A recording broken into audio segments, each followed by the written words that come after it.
Olá pessoal, esta noite iremos viajar para uma cidade que nunca descansa de fato, pelo menos não por desejo próprio.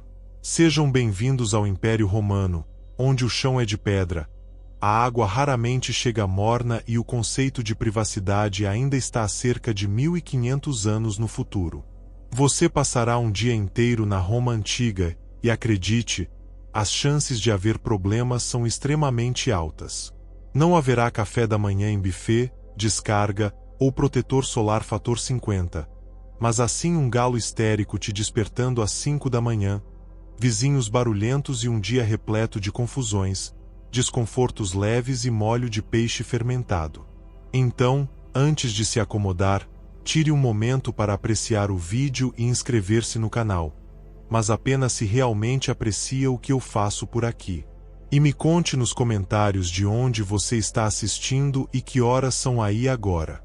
Apague as luzes, ligue um ventilador, se desejar aquele som de fundo suave, e vamos juntos mergulhar lentamente na viagem de hoje. Você acorda em um colchão de palha meio torto, com as costas já reclamando como se tivesse dormido em cima de um cavalo. O teto é baixo, as paredes são feitas de concreto meio arenoso e o ar tem o odor de cebola velha, poeira e um leve toque de sandálias usadas. Parabéns, você está em uma ínsula romana, versão da Roma antiga de um prédio de 5 andares, construído de forma rápida, empilhado de forma torta e conhecido por pegar fogo com uma frequência bastante desconfortável. Do lado de fora da sua janela, ou melhor, do postigo de madeira com uma dobradiça rangente, o dia já começou. Vendedores gritam lá embaixo, empurrando carrinhos sobre paralelepípedos, um burro zurra como se tivesse sido treinado por um soprano e alguém está berrando em latim com a entonação de quem acredita que está vencendo uma batalha naval. Sua primeira tentativa de higiene pessoal é modesta. Não há pia, não há sabão e definitivamente não há chuveiro quente. Você joga um pouco de água no rosto, retirada de um jarro de cerâmica que ficou a noite toda ao relento e, honestamente, parece que algo nadou ali dentro recentemente. É verdade que alguns romanos tinham água encarnada se fossem ricos. Aqui, no seu terceiro andar, sem corrimão, você se contenta com um respingo e um pensamento positivo. O corredor é escuro, estreito e tem aquele cheiro agridoce de pão amanhecido com roupas suadas. Você passa pelo seu vizinho, um sujeito mal-humorado chamado Gaius, que resmunga algo sobre moda bárbara enquanto observa suas meias sintéticas com um olhar de julgamento silencioso. Você faz uma anotação mental. Nada de sorrir demais, os romanos achavam sorrisos exagerados meio suspeitos, especialmente antes do café. A propósito do café, ele não existe. A próxima é vinho diluído com água no lugar do seu cappuccino habitual. Oferecem azeitonas, um pedaço de pão que poderia ser utilizado como arma de autodefesa e um queijo de sabor interpretativo. A refeição típica do café da manhã romano era bastante modesta, do tipo: consuma isso aqui e pare de reclamar, e nada de açúcar.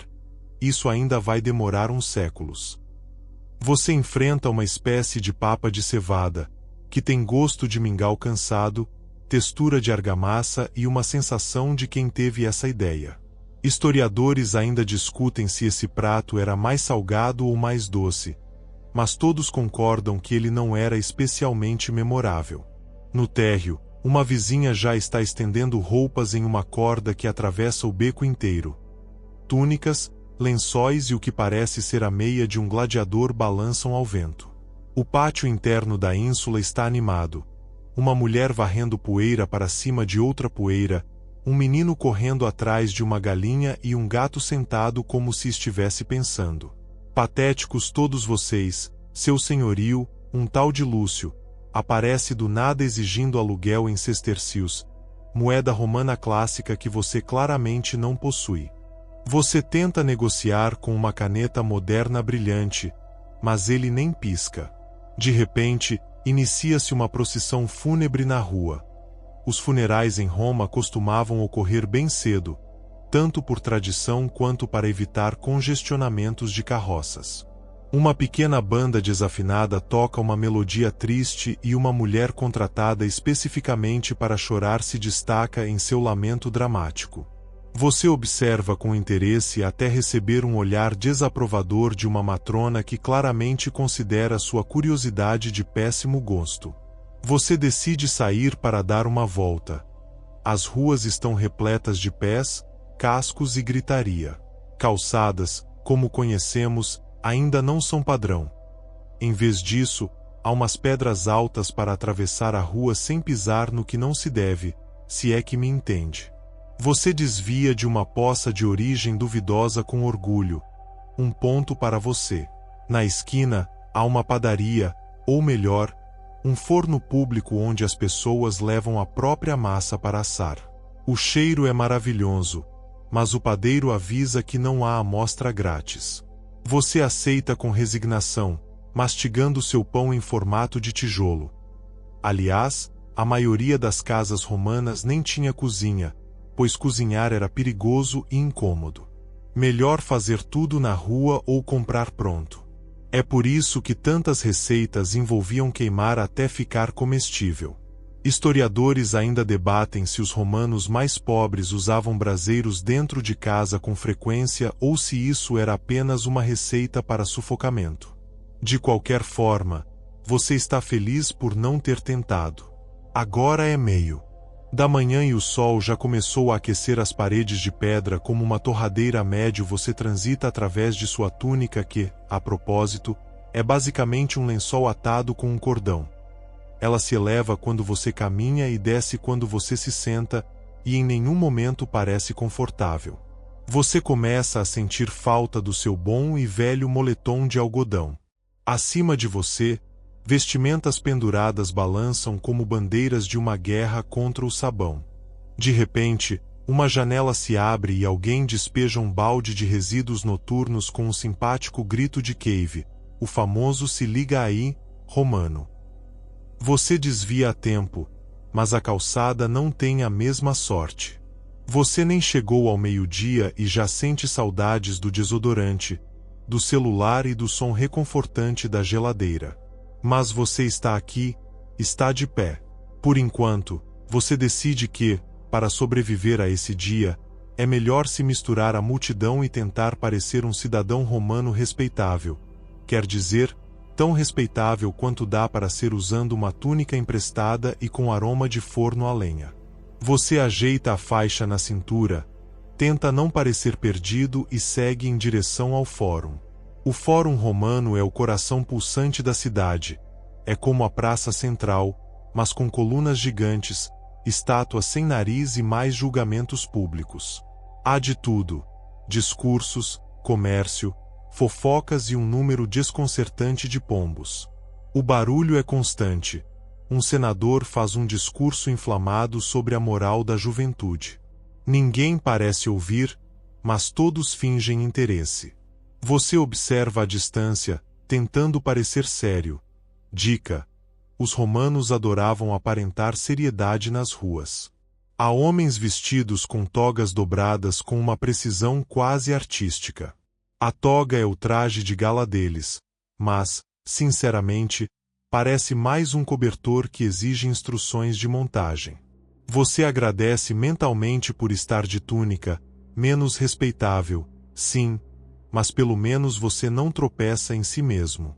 No meio da praça, uma fila se forma diante de um escrutínio improvisado. Homens seguram tábuas de cera e penas, registrando contratos, reclamações ou talvez apenas rabiscando insultos elegantes. A alfabetização não é universal. Então você vê muitas pessoas ditando seus textos para escribas contratados. Um homem visivelmente irritado dita uma carta para seu cunhado, provavelmente usando palavras que exigiriam uma tradução criativa. Um pouco mais à frente, há um grupo animado debatendo filosofia histórica. Um sujeito de barba desgrenhada exclama: "A dor é inevitável", ao que outro responde: "Mas essa sandália é desnecessariamente desconfortável". Você se aproxima e finge compreensão. Afinal, Fingir interesse filosófico é uma moeda social bem aceita por aqui. Você nota uma mulher de postura altiva, atravessando a praça, está vestida da cabeça aos pés, mas seus olhos observam tudo com precisão militar. É uma matrona, provavelmente esposa de algum magistrado. Ela segura uma cestinha com folhas de louro e apresenta uma expressão de quem não tolera atrasos. Você tenta imitá-la. Cabeça erguida, passos firmes, expressão de leve desprezo. Funciona por 3 segundos até tropeçar em um degrau mal esculpido. O calor aumenta e o sol romano, sem nenhuma piedade, reflete nas pedras brancas como se fossem espelhos gigantes. Você começa a considerar seriamente a ideia de se ocultar na sombra e aguardar a queda do império, mas então algo chama sua atenção. Um tamborilar rítmico, vozes gritando algo sobre lança e formação. É um treinamento militar. Você segue o som até uma área mais ampla, onde um grupo de jovens recrutas está sendo orientado por um veterano mal-humorado, com uma voz trovejante. Eles seguram enormes escudos, gládios curtos e uma expressão de profundo arrependimento. Você observa a formação em testudo, tipo uma tartaruga de escudos. Impressionante, sim, confortável, nem um pouco. O instrutor se aproxima de você. Você tenta parecer inofensivo. Ele franze a testa e pergunta se você é um escravo fugitivo. Você balança a cabeça com tanto vigor que sua túnica escorrega do ombro. Ele ri e o manda embora com um gesto de alívio, mas você percebe que ser confundido com um escravo é algo comum por aqui. A escravidão é tão prevalente que quase metade da população urbana vive em cativeiro, e ao contrário do que muitos pensam, não se restringe apenas a minas e fazendas. Existem escravos professores, médicos e até contadores. Você começa a entender por que viver livre é um luxo. Na esquina, você avista uma termopole, uma espécie de lanchonete de rua. O cheiro é intenso. Caldo de legumes, peixe salgado e algo que lembra alho com ambições artísticas. Você se aproxima do balcão. Potes de barro com tampas de madeira guardam os pratos do dia. Um jovem sorri e diz que tem garum fresco. Ah, o garum, molho de peixe fermentado que os romanos utilizam como nós usamos ketchup, só que com mais personalidade e menos refrigeração. Você hesita, mas decide provar um gole de sopa quente. 2 goles de arrependimento. A textura é espessa e o sal é uma agressão passiva, mas os locais comem como se fosse a 8ª maravilha do mundo. Você finge um sorriso e agradece. Mais adiante, passa por uma taberna. O cheiro de vinho barato e suor de gladiador no final do expediente invade suas narinas. Uma dupla toca um tipo de música animada com flautas de cana. Um homem tenta dançar, outro grita, e o Saturnalia fora de época ressoa. Você decide que talvez seja a hora de seguir em frente. No beco seguinte, você encontra um grafite. Sim, os romanos já faziam isso com carvão ou tinta. Deixavam recados, poemas, piadas, xingamentos e até anúncios de festas. O que você lê diz algo como: amo Teodora mais do que pão quente. Até você notar que outro escreveu logo abaixo: mentiroso, ela prefere o padeiro. O drama urbano romano é eterno. Você também percebe uma tábua de madeira com uma advertência: não urinar aqui, multa, 2 denários. Ao lado da placa, uma poça suspeita. Claro, historiadores ainda discutem até que ponto essas legislações urbanas eram realmente aplicadas. O consenso é que dependia de quem estava observando.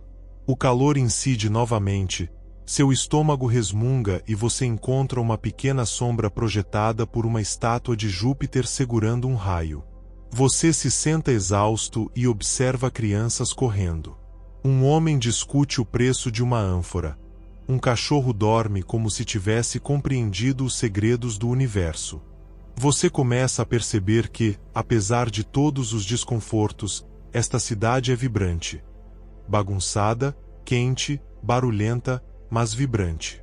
Você ainda tem muito pela frente, nem passou da metade do dia. Mas por enquanto respira fundo, ajeita sua túnica e tenta se convencer de que está começando a se adaptar. Soiler, não está.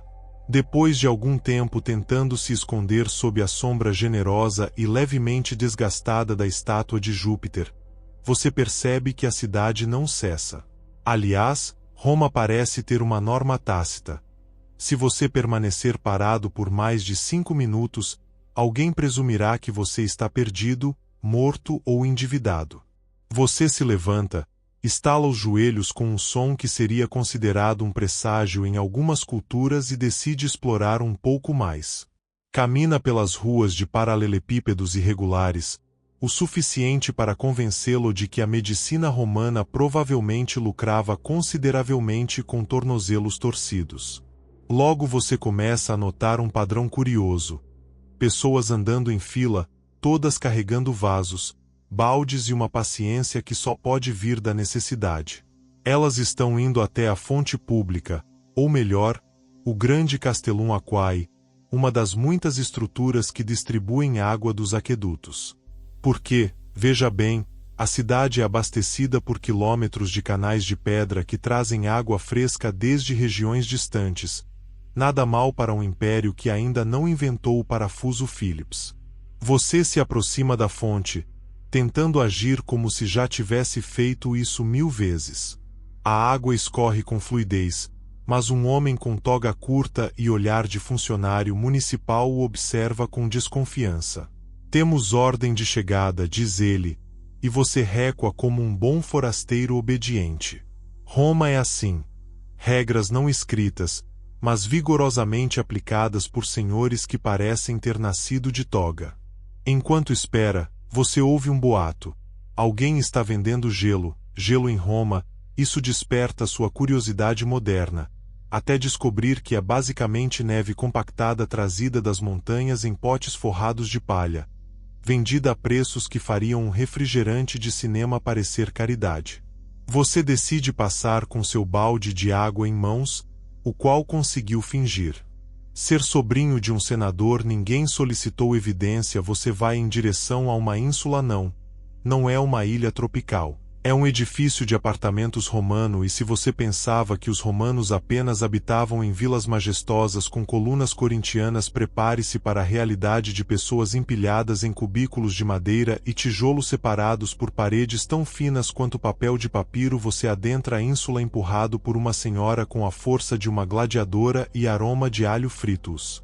Corredores são sombrios, os degraus rangem como se estivessem em protesto e o ar denso com uma mistura de fumaça. Sopa e promessas não cumpridas. Alguém discute no segundo andar, uma criança chora no terceiro. Você agradece a qualquer divindade disponível por não precisar subir mais do que um patamar. Seu quarto é na verdade um espaço com um catre de palha, uma vasilha de barro e uma janela com vista para o muro de outra ínsula. Não é exatamente o Airbnb dos seus sonhos, mas é funcional o que em Roma já é um luxo. Você se senta, respira fundo e imediatamente ouve um barulho vindo do vaso. Algo rasteja. Você decide não investigar na ínsula. Você conhece um jovem chamado Gaius. Ele nasceu ali mesmo em Roma, filho de um padeiro e de uma ex-escrava que agora vende bolinhos de figo na rua. Ele te conta que já viu 3 imperadores passarem pelo trono, cada um com sua excentricidade. Ele diz que um adorava estátuas, outro era obcecado por cometas e o último gostava de organizar corridas de caracóis. Você ri.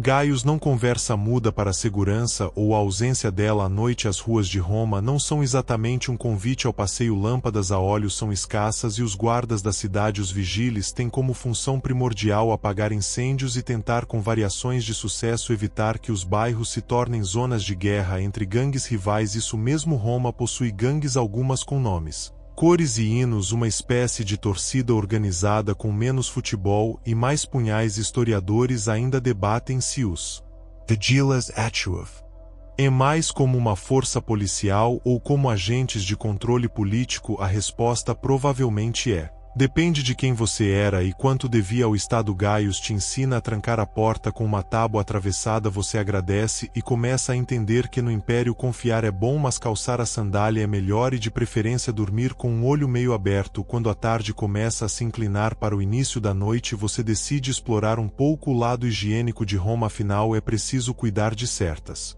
necessidades. Gaius te aponta a direção dos banhos públicos, os famosos termai, e você, ainda um pouco cético, parte em direção ao que promete ser um dos raros instantes de bem-estar do dia. O complexo termal mais próximo é inferior aos de luxo, entretanto, ainda assim notável. Entrada com mosaico, coluna simples e um atendente que cobra um sestércio para a utilização. Você paga com uma moeda que, para sua surpresa, Gaius lhe emprestou. O ritual é quase sagrado. Primeiramente, você passa pelo apoditerium, o vestiário onde homens conversam, trocam piadas e escondem seus valores em nichos de pedra. Não há armário com senha, há escravo ou esperança. Como você não possui escravo, opta pela esperança. Em seguida, vem o tepidarium, uma sala morna onde o calor assemelhasse a um abraço abafado.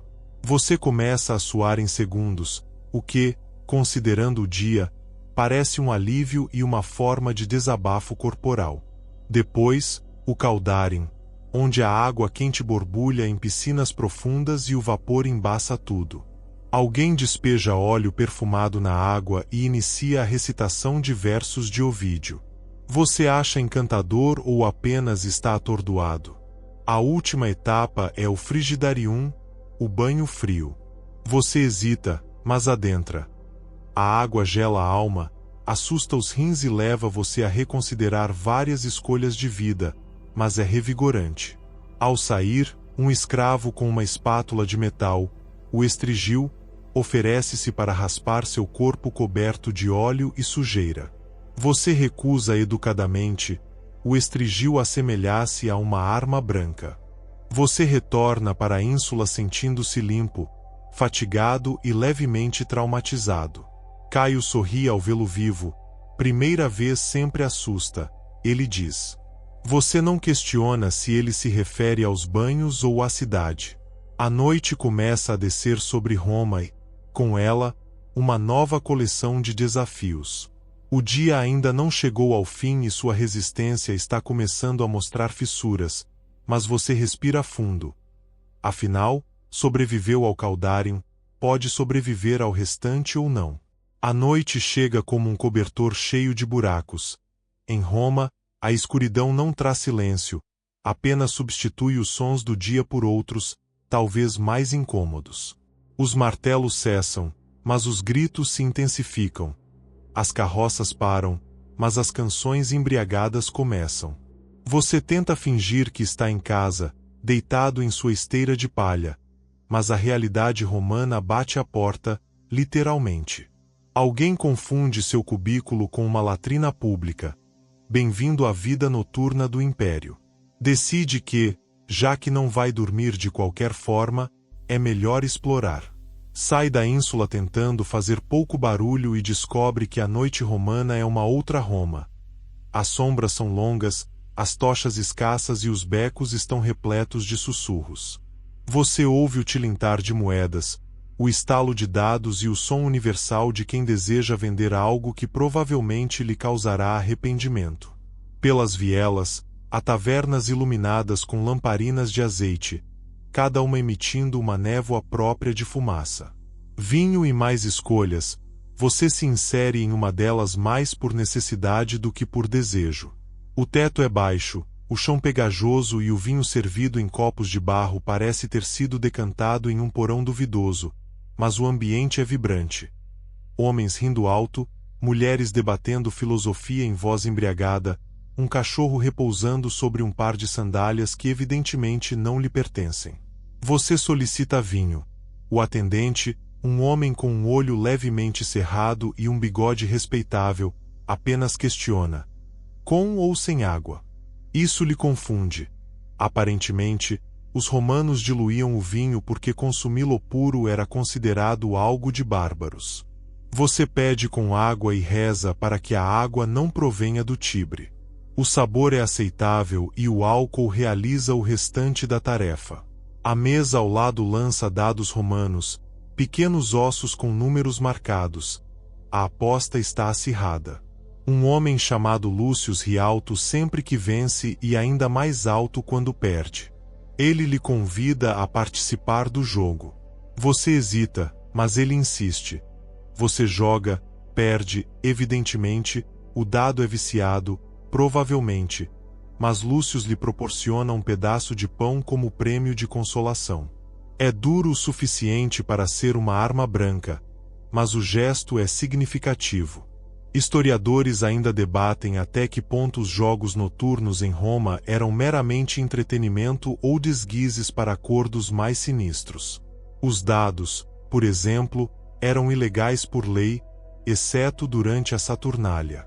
Mas quem fiscalizava isso após o anoitecer? Soiler? Ninguém. Mais adiante, você ouve um tipo diferente de agitação. Sons metálicos, batidas secas, risadas abafadas.